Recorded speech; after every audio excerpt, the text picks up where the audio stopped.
आज आपके लिए एक ऐसी बुक समरी लेकर आया हूं जो आपको अपने काम में सफल बनाकर ही छोड़ेगी।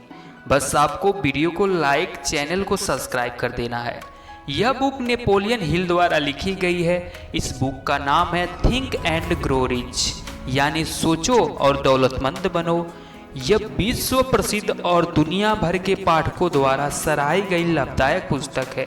नेपोलियन हिल डेल कार्नेगी के समकालीन व्यक्ति हैं। उनकी यह पुस्तक सबसे पहले 1937 में प्रकाशित थी। हिल के दौलत कमाने का रहस्य आज भी उतने ही कारगर हैं जितने कि उस वक्त थे, और यह रहस्य आज भी आपकी जिंदगी हमेशा हमेशा के लिए बदल सकती है, यानी आपको रोडपति से करोड़पति बना सकती है।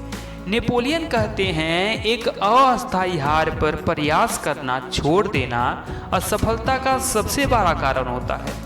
हर किसी को कभी ना कभी इस गलती का एहसास जरूर होता है।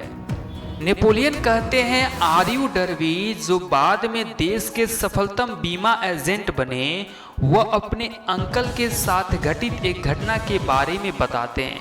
वह कहते हैं कि उस समय सोना के पीछे लोग पागल थे। तब उनके अंकल को भी अन्य व्यक्तियों की तरह सोना का भूत सवार हो गया था और वह पश्चिम की तरफ सोना खोजने चल पड़े। उनका सपना था कि सोना लेकर अमीर बन जाऊंगा। उन्होंने कभी यह नहीं सुना था कि दिमाग सबसे बड़ा सोना का निर्माता है, न कि जमीन। वह खुदाई करने के लिए निकल पड़े। बेशक यह मुश्किल था, पर सोना की उनकी भूख निश्चित थी। कई हफ्तों के मजदूरी के बाद उन्हें एक चमचमाता हुआ अयस्क प्राप्त हुआ।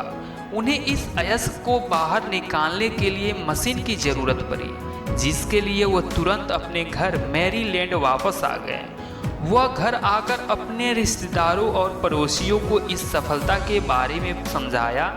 उनकी बातों पर सभी ने विश्वास कर लिया तथा सभी ने मिलकर पैसा इकट्ठा किया और उस मशीन को खरीदकर उसी खान में भेज दिया। डर्बी और उसके अंकल भी उसी खान में काम करने के लिए पहुंच गए। जब उस चमचमाती धातु की पहली खेप गलाने और शुद्धिकरण के लिए भेजी गई, तो उसका परिणाम देखकर उन्हें इस बात का विश्वास हो गया कि कोलाडो की सबसे बड़ी खान उनके पास ही है। उनकी उम्मीदें तूफान की तरह दिन प्रतिदिन बढ़ती जा रही थी। तभी अचानक कुछ ऐसा हो गया कि उस सोना की खान से सोना गायब ही हो गया। वे अवसाद और निराशा के चरम पर पहुंच गए। उन्हें उस खान में कहीं सोना दिखा ही नहीं। वह उस हीरा को पाने के लिए कुछ प्रयास किए, पर सफलता हाथ ना लगी। अतः उन्होंने उस मशीन को बेच देने का निर्णय लिया। उन्होंने एक कबाड़ी को सिर्फ कुछ $100 में उस मशीन को बेचकर घर वापस आ गए। वह कबाड़ी वाला व्यक्ति थोड़ा चालाक था। उसने दिमाग लगाया और एक खनन इंजीनियर को उस खान को दिखाने ले गया। उसने यह देखकर अनुमान लगाया कि सोना का सिरा सिर्फ 3 फीट नीचे पाया जा सकता है, जहां से डर्बी और उसके अंकल ने खुदाई रोक दी थी। वास्तव में हुआ भी वही। वह कबाड़ी वाला उस खान से निकले अयस्क की वजह से करोड़पति बन गया था, क्योंकि वह जानता था कि किसी कार्य को छोड़ने से पहले किसी विशेषज्ञ का राय लेना जरूरी होता है। डर्बी के अंकल ने उस मशीन को खरीदने के लिए जो पैसा वो पड़ोसियों और रिश्तेदारों से लिए थे, उन पैसों का भुगतान खुद डर्बी को करना पड़ा था। डर्बी को उस मशीन का सारा भुगतान करने में कई वर्ष लग गए थे। इतनी हानि होने के पश्चात वह उस गम से तब निकल पाया जब वह एक बीमा कंपनी में बीमा एजेंट बन पाया और उसे पता लग गया कि इच्छा शक्ति के दम पर सोना बनाया जा सकता है। वह उस घटना को भूला नहीं था। वह असीम दौलत से मात्र 3 फीट की दूरी पर प्रयास करना छोड़ दिया था। डर्बी को उस अनुभव से बहुत लाभ हुआ। उसे पता चल गया था कि किसी के न कहने का मतलब न हो, यह जरूरी नहीं है।